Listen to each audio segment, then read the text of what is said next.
और अभी की बड़ी खबर आपको बता दें, रायबरेली से दिनेश प्रताप को बीजेपी ने टिकट दिया है। कैसरगंज से बृजभूषण शरण का टिकट कट गया है। तो बीजेपी की एक और लिस्ट आई है और उसी लिस्ट से मिली बड़ी जानकारी आप तक हम पहुंचा रहे हैं।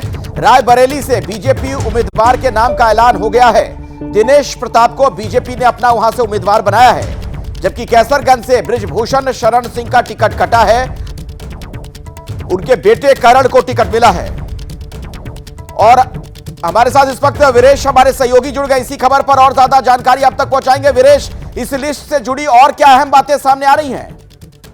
देखिए, अगर हम रायबरेली की बात करें तो दिनेश प्रताप सिंह, अदिति सिंह और मनोज पांडे, ये जो तीन हैं वो उम्मीदवार थे। दिनेश प्रताप सिंह योगी मंत्रिमंडल के मंत्री हैं। पिछला चुनाव भी वो सोनिया गांधी के खिलाफ लड़ चुके थे और चुनाव लड़कर लगभग 2.25 लाख के वोटों से हार चुके थे। उन्होंने एक पदयात्रा निकाली थी, यात्रा निकाली थी और पिछले लगभग 1 साल से वो प्रयासरत थे कि टिकट मिल जाए और इस कोशिश में वो लगातार रायबरेली के दौरे कर रहे थे। लेकिन इस बीच में राज्यसभा चुनाव के दरमियान मनोज पांडे की एंट्री हुई, जो समाजवादी पार्टी के विधायक हैं ऊंचाहार से। और ऐसा माना जा रहा था कि मनोज पांडे एक ब्राह्मण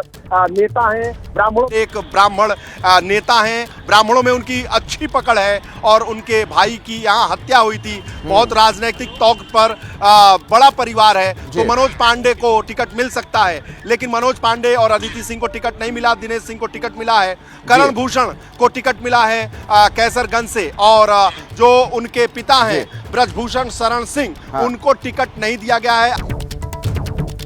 और अभी की बड़ी खबर आपको बता दें, रायबरेली से दिनेश प्रताप को बीजेपी ने टिकट दिया है। कैसरगंज से बृजभूषण शरण का टिकट कट गया है। तो बीजेपी की एक और लिस्ट आई है और उसी लिस्ट से मिली बड़ी जानकारी आप तक हम पहुंचा रहे हैं। रायबरेली से बीजेपी उम्मीदवार के नाम का ऐलान हो गया है। दिनेश प्रताप को बीजेपी ने अपना वहां से उम्मीदवार बनाया है, जबकि कैसरगंज से बृजभूषण शरण सिंह का टिकट कटा है। उनके बेटे करण को टिकट मिला है। और हमारे साथ इस वक्त वीरेश हमारे सहयोगी जुड़ गए इसी खबर पर और ज्यादा जानकारी आप तक पहुंचाएंगे। वीरेश, इस लिस्ट से जुड़ी और क्या अहम बातें सामने आ रही हैं? देखिए, अगर हम रायबरेली की बात करें तो दिनेश प्रताप सिंह, अदिति सिंह और मनोज पांडे, ये जो तीन हैं वो उम्मीदवार थे। दिनेश प्रताप सिंह योगी मंत्रिमंडल के मंत्री हैं। पिछला चुनाव भी वो सोनिया गांधी के खिलाफ लड़ चुके थे और चुनाव लड़कर लगभग 2.25 लाख के वोटों से हार चुके थे। उन्होंने एक पदयात्रा निकाली थी, यात्रा निकाली थी और पिछले लगभग 1 साल से वो प्रयासरत थे कि टिकट मिल जाए और इस कोशिश में वो लगातार रायबरेली के दौरे कर रहे थे। लेकिन इस बीच में राज्यसभा चुनाव के दरमियान मनोज पांडे की एंट्री हुई, जो समाजवादी पार्टी के विधायक हैं ऊंचाहार से। और ऐसा माना जा रहा था कि मनोज पांडे एक ब्राह्मण